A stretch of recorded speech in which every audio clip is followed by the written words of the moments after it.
B. Collins. Peter B. Collins, news and comment. It's Friday, January 5th, 2018. And a note to my listeners. I've decided not to continue with the Friday Facebook Live video feed for a variety of reasons, mainly because the audience was not actually growing, and people didn't get the idea that I wanted you to call in and argue with me. But I will find other ways to be present on Facebook, and you can just watch for that without warning. It could happen at any moment. So yesterday, a flurry of activity in Washington, D.C., that produced pushback, particularly from the state of California and other coastal states. Because without any warning, Ryan Zinke of the Interior Department hopped off his horse and announced that they are going to open every bit of American coastline, just about, to offshore drilling. Now, it's interesting, the first governor who piped up and said no way was Republican millionaire, maybe he's a billionaire, I don't know, but he's a capitalist pig, Rick Scott of Florida.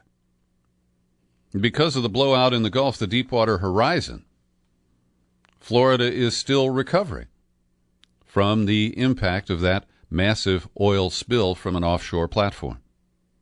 And here in California, we have dark memories of 1985, Santa Barbara oil rig blew, and more recently, a pipeline right on the California coast burst and caused significant damage on a beach in the same general region. And we have had long-term opposition by both Democratic and Republican governors of California to any renewal of offshore drilling. And as a sailor, I have navigated and had to dodge the oil drilling platforms that remain off the coast of Santa Barbara, cluttering up the coast, putting the tourism and fishing industries at risk and the general environment. And, of course, all of this, just flies in the face of the climate change and global warming issues and the need to keep that oil where it is, under the sea. There is no good rationale except profiteering for this announcement from the Trump administration.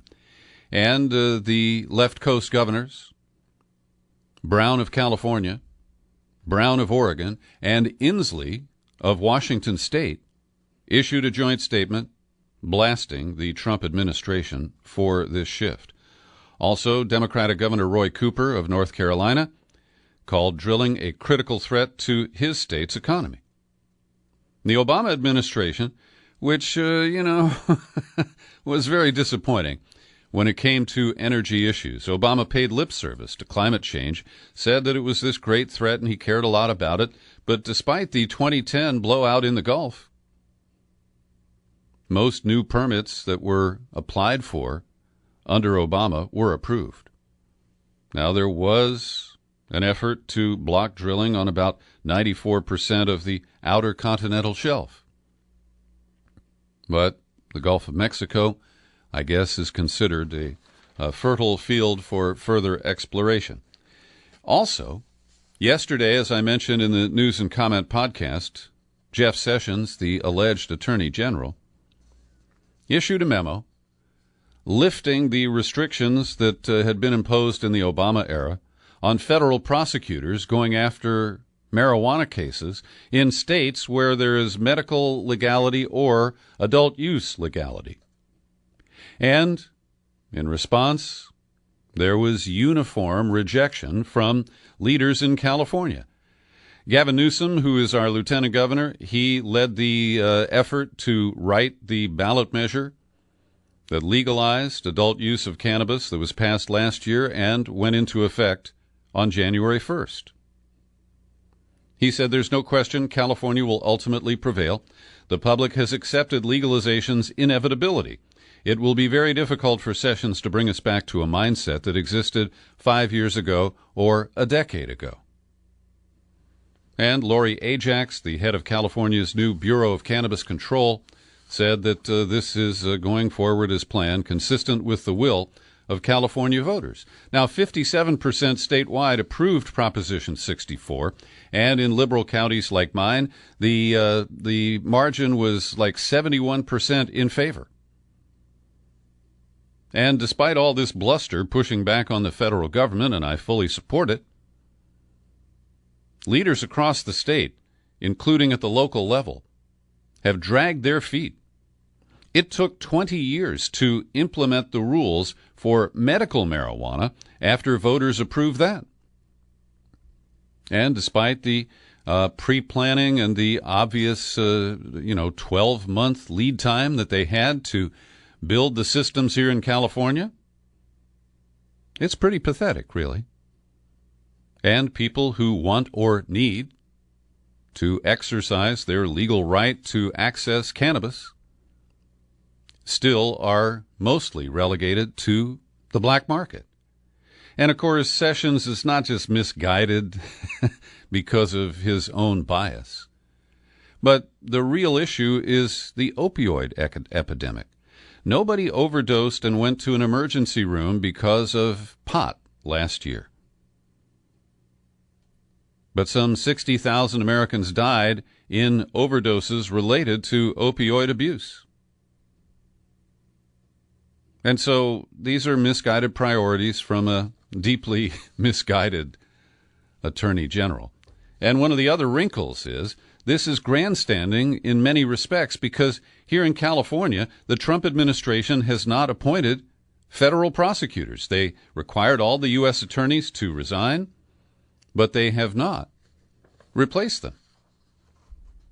And we also even hear from the Drug Enforcement Administration, the DEA, that opioids are their top priority and that they really are spread too thin to go back to marijuana enforcement. There are also the very serious internal problems at the DEA that have been exposed by 60 Minutes and the Washington Post, particularly related to opioids, and how the manufacturers and distributors have gotten away with massive profiteering as they have pumped millions of these addictive pills out to pharmacies for public consumption. And the hands of the DEA have been tied by the leaders of the DEA and by measures passed by Congress. The other revenge or payback item that we reported on yesterday is the plan here in California to basically neutralize the impact of part of the Republican tax bill that was rammed through at the end of December. This relates to whether or not we can deduct state and local taxes. And I mentioned yesterday that the average in California deduction for state and local taxes is a whopping $22,000. That's now capped at $10,000, so it's a tax increase for most Californians who will have to now pay tax on the $12,000 difference because that $12,000 is not deductible. And the scheme here in California is to say that, well, after you've reached the $10,000 cap, any other money you pay to the state of California will be treated as a charitable contribution. Now, the state is a nonprofit. Some years it's worse than others. But in the Empire State of New York, Governor Cuomo has a different end run on the new tax package from the Republican Congress. And this gets a little complicated, but bear with me. He wants to eliminate the state income tax on wages. That would put more money in worker paychecks and mitigate the loss of full deductibility of those taxes on the federal level. That revenue would instead be raised by a statewide payroll tax paid by the employers, and that is still a legally deductible expense on their federal taxes. The state would then make employers whole through a tax credit or some other mechanism, and in theory, the only loser would be the federal treasury. Now, one of the things that really rankles me, doesn't wrinkle me, it rankles me, is that the Tea Party conservatives say, look, the reason for this is not payback to blue states that didn't support Trump. They're sending a message to these states to lower their tax rates. But of course, these low-tax proponents never talk about the impact. How do you pay for basic services like public education, like roads and bridges, like health care, like regulate? Oh, we hate regulation. We've got to remove all regulation, so government would be, could be shrunken. But these are such empty arguments because it costs a lot of money to run big states like California and New York, and if you don't collect it in taxes, where are you going to get it? So I don't know if any of these moves will actually go into effect at some point, but they are interesting gambits to push back on the claims of lower taxes by Republicans. Now, we're told that progress is being made to end the Dreamer hostage crisis.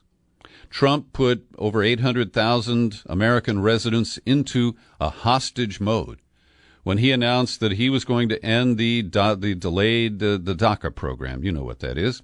And this is supposed to take effect, I think, on the 1st of March or thereabouts. John Cornyn, the number 2 Republican in the Senate, said, I think we're narrowing the differences.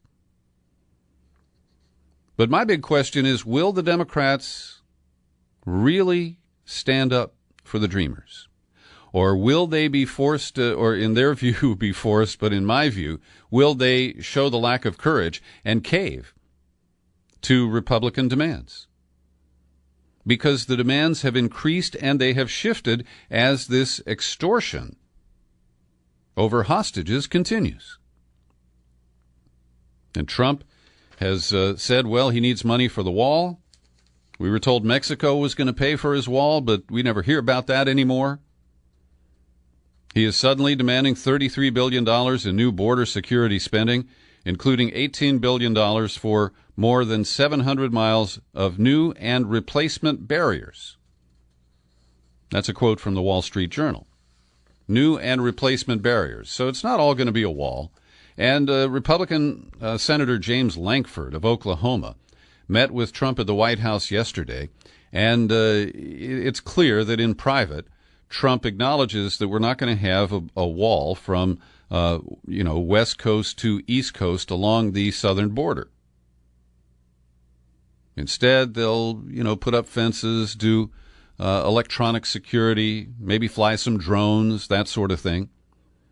And it'll be interesting to see how much the Democrats will compromise in accepting unnecessary border security.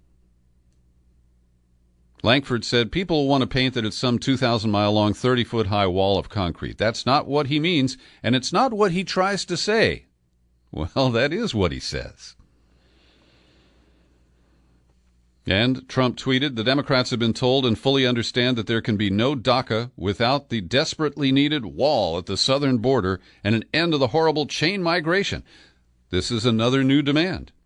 Chain migration is a really cynical term for allowing families to stay together when some member of the family emigrates to the United States. I know it worked for my Irish great-great-grandparents when they came to the United States in the 1850s and 1860s. And I don't wish to deny it to today's new immigrants to the United States. Why should you have to give up your family in order to become a resident or citizen in the United States? And he, of course, finds any terrorist event and tries to blame it on chain migration. And, that guy who surfaced in New York a few weeks ago, who'd been in the country for 7 years. This becomes, an example of chain migration. I don't know how much the Democrats will cave, but I'm pretty sure they will. Also on the immigration agenda here today, there's a new report from the Department of Homeland Security, and you won't be surprised that searches and inspections of cell phones, computers, and other electronic devices of people entering and leaving the United States, mostly at airports, have increased by 60% from last year. And I think for American citizens, this is a gross violation of our Fourth Amendment rights.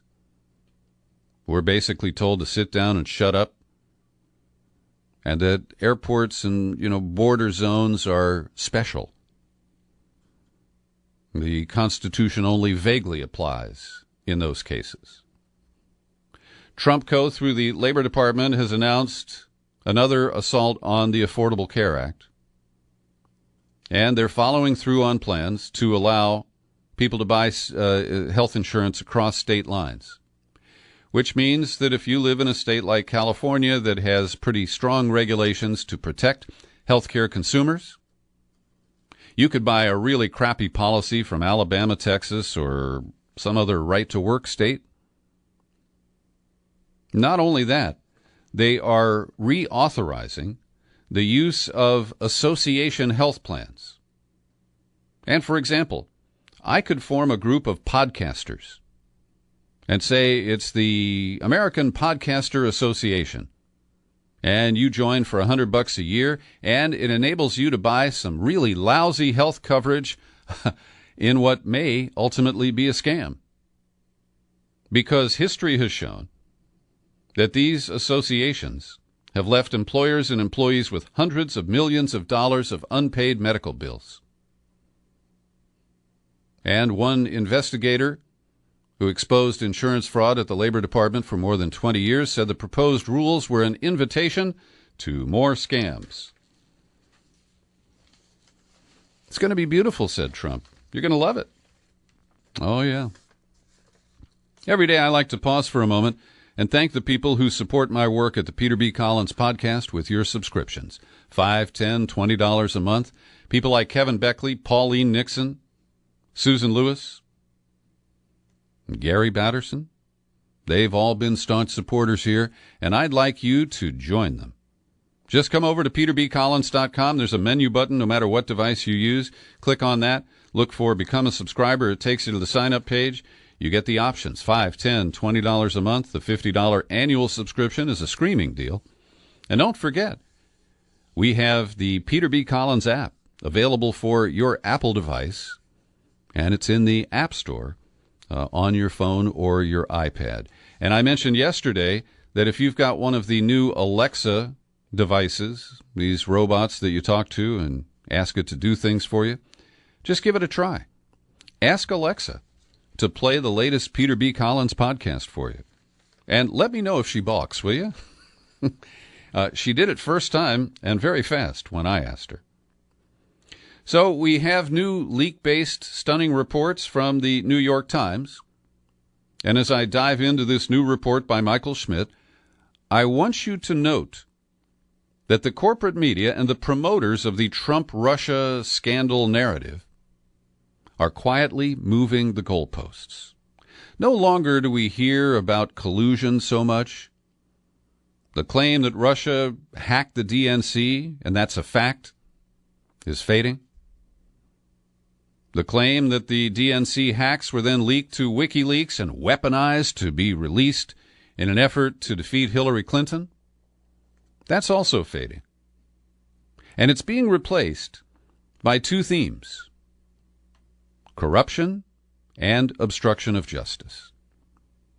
And I have believed all along that Trump is corrupt. He is corrupt with Russian characters, Russian players. And it's been clear since he threatened and then fired James Comey, the FBI director, that he is engaging in some sort of a cover-up. And while Democrats have just gone off a cliff headlong behind the Russia stuff, from day one, Trump has been impeachable. And the real issue is not that we need Bob Mueller to produce this smoking gun. We need Democratic leaders to call for impeachment. That's the way to get rid of Trump. Because no matter what Bob Mueller finally reports out from his special counsel investigation, you got to do something about it. And you can't really indict and convict a sitting president. The mechanism is impeachment. And you hear all these Democratic leaders from Pelosi to Schumer complain about Trump and, he's unfit to serve. But they have actively blocked the activists in the Democratic Party who have passed or attempted to introduce resolutions of impeachment. So the new Michael Schmidt New York Times report is damaging. It's additional evidence if it pans out, because this is based on leaks from people who apparently were interviewed by the Mueller investigators. And what we're learning is that Trump gave firm instructions last March to the White House counsel to stop Jeff Sessions from recusing himself from the Russia investigation.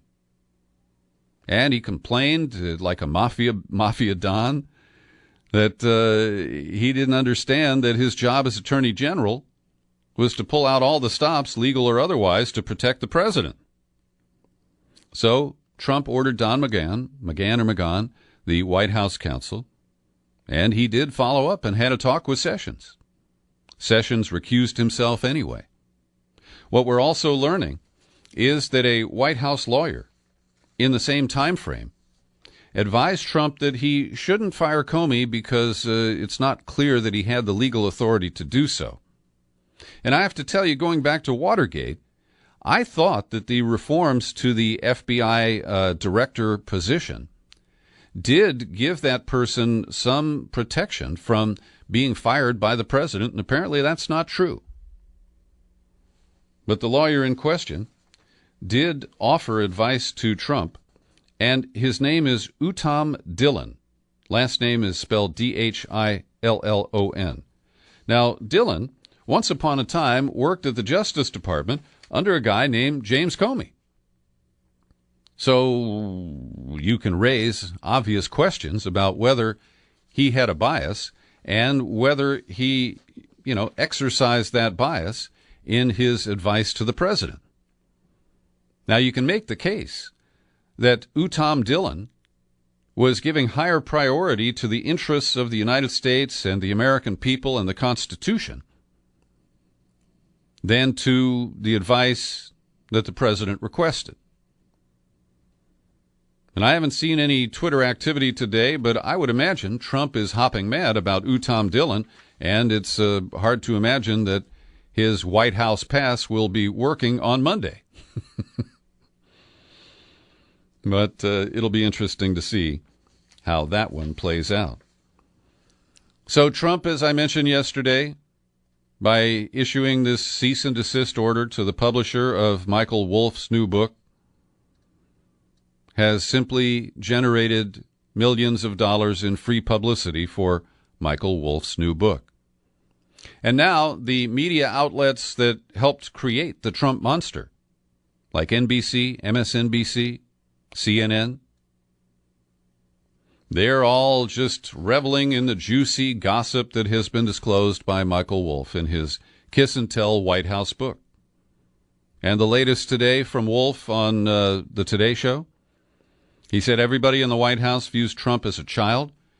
Quote, what they mean by that is he has the need for instant gratification. It's all about him. He confirmed the rumors that Trump doesn't read.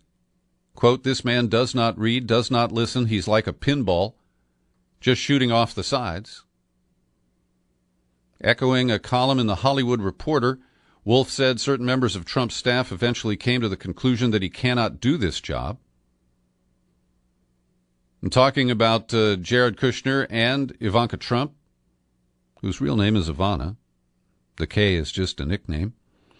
That their decision to work in the West Wing is a deep legal quagmire. Well, I don't know that that's the case, because nobody's tried to make an issue out of it, at least not so far. He thanked Trump for helping him sell books. And when Trump tweeted that he had never spoken to Wolff and had authorized zero access, Wolff countered, I absolutely spoke to the president, and it certainly was not off the record. Now, Steve Bannon is the guy who's most widely quoted in the excerpts of the Wolff book that we've seen so far. And he's paying a price that he may not have expected, because Bannon has essentially forced people to choose between one egotistical dickhead or the other. And with a loose Bannon like Steve Cannon, oh, I think I blew that. With a loose a loose cannon like Steve Bannon, his sugar daddies, Rebecca Mercer and her daddy, and Sheldon Adelson, have very explicitly and publicly announced that they are cutting ties to Steve Bannon. And word has been confirmed today, again based on anonymous sources, people who presumably spoke to FBI investigators, that the FBI sometime recently resumed its investigation into the Clinton Foundation. The operations being run out of the FBI's field office in Little Rock, where the Clinton Presidential Library is located. And we're told that they are simply resuming the investigation that was suspended in 2016. And the Washington Post says it was suspended because Justice Department officials were concerned that if details of the probe were to become public, it would appear that they were trying to hurt Clinton's chances in the election. Now, there are two ways to interpret that. Either they were committed to neutrality, they didn't want to be seen as tipping the election, or they were committed to burying the information about Clinton to make sure that Trump didn't win. So, of course, pushback from the Clinton Foundation, a statement. The Clinton Foundation has demonstrably improved the lives of millions of people across America. Now, could somebody detail that for me? I'm not aware of any significant investments or grants that the Clinton Foundation has made in the United States. I've seen them bungle the relief efforts in Haiti. I've seen them do actually good work in Africa. But I'm not aware of any operation in the United States. Now, as you've heard me say before, I believe that the Clinton Foundation is ripe for investigation. The fact that Doug Band was running the Clinton Foundation and a company, a lobby shop called Teneo, simultaneously is a problem. That's compounded by the fact that Huma Abedin, Hillary's brain, was on the payroll of the State Department, the Clinton Foundation, and Teneo all at the same time. And during that time, when Doug Band called over to the State Department and said, hey, take a meeting with the Crown Prince of Bahrain, Cheryl Mills made sure that it happened. That's pay to play. There's also the documented example, documented through the emails that have been released, that Sid Blumenthal, who was getting $10,000 a month from the Clinton Foundation, kept peppering Hillary with emails promoting business deals that he would profit from. And Joe Wilson, remember him, the husband of Valerie Plame back in the Bush administration? She was outed by Scooter Libby and also by Richard Armitage. I think he was the primary exposer of Valerie Plame. At any rate, Joe Wilson was able to lobby Hillary Clinton for $60 million from a State Department fund that was used to build a power plant in Tanzania. I'd like to see that fully investigated. But can we rely on today's FBI to do that job and to do it in a fair manner? I'm not so sure. The name Reality Winner has become a bit of a household name. She is the woman from Georgia who dropped some classified information to The Intercept, and The Intercept bungled it and helped expose her to the FBI. We covered last week the issues related to her interrogation by FBI operatives. And over at Shadowproof, Kevin Gostola has a good update on how the government is trying to prosecute her under the Espionage Act, which is so black and white that there is no weight given to what her intentions might have been, whether or not the release of the information that she's alleged to be responsible for had any impact or damage to the national security. No, the Draconian Espionage Act just basically says, if we can prove you did it, that's all that matters. The defendant's motive for conduct is irrelevant.